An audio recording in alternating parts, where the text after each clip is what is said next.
A movie theater sells two types of tickets: adult tickets for $12 and child tickets for $8.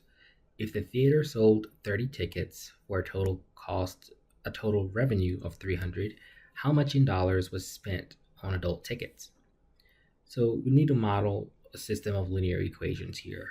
Just for simplicity purposes, let's just say adult tickets is going to be A and child tickets is going to be C. So in just counting the number of tickets sold, we know the number of adults tickets sold plus the number of child tickets sold, total tickets would be 30. Revenue wise, we know that we sold some number of adult tickets at $8 a piece, so $8 for some number of adult tickets plus, sorry, that should have been $12 for adult tickets, and then 8 tickets per child ticket. Total revenue collected is 300. You can plug this into Desmos and find where the two lines intersect. Just remember, for the A values, we'll just say is X, and the C values, we're going to have to call those Y's. Let's actually use Desmos this time just so you have a variety of methods you could use. Let's go to Desmos. Okay, so the two equations are now in Desmos.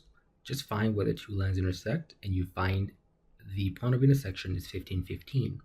Remember, X is the number of adult tickets sold, and Y is the number of children tickets sold.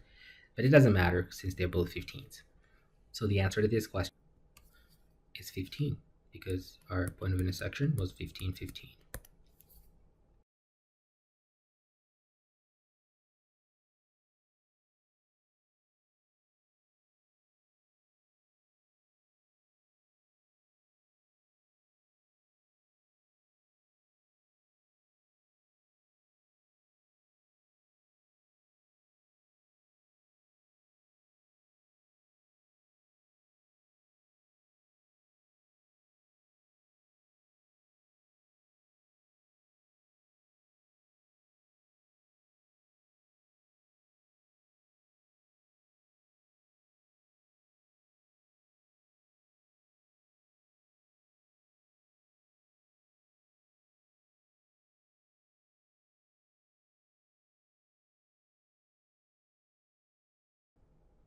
Store